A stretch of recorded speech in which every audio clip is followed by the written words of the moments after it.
నిన్న జరిగినటువంటి కేంద్ర రాజకీయ వ్యవహారాల కమిటీ సమావేశంలో రాబోయే ఈ జనాభా గణన సమయంలోనే ఈ యొక్క కుల గణన కూడా చేయాలి అనేటువంటి ఒక చారిత్రాత్మకమైనటువంటి నిర్ణయం తీసుకుంటం జరిగింది.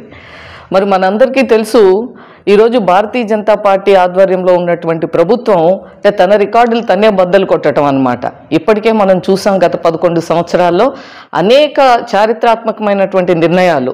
ఒక మహిళా బిల్లు కానీ, అయోధ్య రామ మందిరం కానీ, ఒక ట్రిపుల్ తలాక్ బిల్ కానీ, యూనిఫామ్ సివిల్ కోడ్ కానీ, లేదా నిన్న తీసుకొచ్చినటువంటి వక్ఫ్ అమెండ్మెంట్ బిల్ కానీ, అలాగే నిన్న కేబినెట్ సమావేశంలో తీసుకున్నటువంటి ఈ యొక్క జనాభా గణనతో పాటుగా చెయ్యాలి అని నిర్ణయం చేస్తున్నటువంటి కుల గణన. ఎందుకంటే మనందరికి కూడా ఒక చిన్న బ్యాక్డ్రాప్ దీనికి సంబంధించి తెలుసుకోవాల్సినటువంటి అవసరం ఉంది. మొట్టమొదటిసారిగా మనకి కులగణన అనేటువంటిది బ్రిటిష్ హయాంలో జరిగింది. 1881లో మొట్టమొదటిసారి జనాభా లెక్కలతో పాటు కులగణన కూడా అప్పుడు ప్రతి 10 సంవత్సరాలకి ఒకసారి రెండు చేసేవారు. ఆ విధంగా మనకి 1931 వరకు కూడా జనాభా గణన దాంతో పాటుగా కులగణన రెండు జరుగుతూ ఉండే. కానీ 1941కి వచ్చేప్పటికి అప్పుడు మరి వరల్డ్ వార్ II సమయం కాబట్టి ఆ సమయంలో రెండూ కూడా జరిగినటువంటి సందర్భం. తర్వాత మనకి స్వాతంత్రం వచ్చిన తర్వాత 1951లో జనాభా గణన జరిగింది, కానీ కులగణన అవసరం లేదు అని చెప్పి అప్పుడు ఉన్నటువంటి నెహ్రూ ప్రభుత్వం ఆ యొక్క విధానాన్ని అది రద్దు చేయటం జరిగింది, క్యాన్సిల్ చేశారు. అప్పటి నుండి కేవలం ప్రతి 10 సంవత్సరాలకి ఒకసారి జనాభా గణన మాత్రమే జరుగుతూ ఉంది.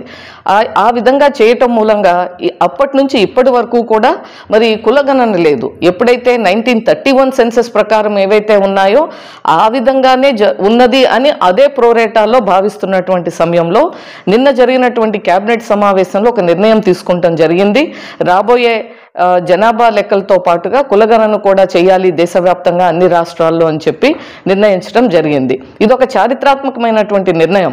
ఈరోజు మోడీ సర్కార్ మనందరం కూడా గమనించాలి, ఏదైతే వికసిత్ భారత్ అంటున్నామో, ఏదైతే భారతీయ జనతా పార్టీ నినాదం విధానమైనటువంటి ఒక అంత్యోదయ ఉందో, అంటే చిట్ట చివరి వ్యక్తి వరకు కూడా అభివృద్ధి ఫలాలు అందాలి, అప్పుడే ఈ యొక్క భారతదేశం సమగ్రమైనటువంటి అభివృద్ధి సాధిస్తుంది అని చెప్పి నమ్మి ఆ సిద్ధాంతంతో ఆ స్ఫూర్తితో ముందుకెళ్తుందో అది జరగాలి అంటే ఏదైతే కేంద్ర ప్రభుత్వం ఇస్తున్నటువంటి స్కీమ్స్, ఈ యొక్క పథకాలన్నీ కూడా సంక్షేమ పథకాలైనా అభివృద్ధి అయినా అదే మాదిరిగా విద్య కానీ, ఉపాధి కానీ, ఉద్యోగాలు కానీ ప్రతి విషయంలోనూ ఈ యొక్క స్కీమ్ మనం ప్రతిపాదించే సమయంలోనే పాలసీ మేకింగ్కి ఈ యొక్క జనాభా గణనతో పాటుగా కులగణన కూడా చేయటం మూలంగా చాలా ఉపయోగం ఉంటుంది. ఈ యొక్క స్కీమ్స్ అన్నీ కూడా ఏ స్కీమ్ పెడితే ఏ వర్గాల వారు ఎంతమంది ఉన్నారు, వారి యొక్క అవసరాలు ఏంటి, వారికి ఏ పథకం పెట్టడం మూలంగా వారిలో మార్పు వస్తుంది. మనం అభివృద్ధి అనుకుంటున్నాం, వికసిత్ భారత్ అనుకుంటున్నాం, అది జరగాలి అంటే ఈ యొక్క పథకాలు ఎలా ఉండాలి, రాబోయే మార్పులు ఏ విధంగా తీసుకురావాలి, సంస్కరణలు ఏ విధంగా ఉండాలి, అదే మాదిరిగా మనం రిసోర్సెస్ని మనము బడ్జెట్ అలొకేషన్ అప్పుడు దేనికి ఎలా మనం అలొకేట్ చేయాలి అనే దానికి కూడా ఈ యొక్క సమాచారం ఉపయోగపడుతుంది.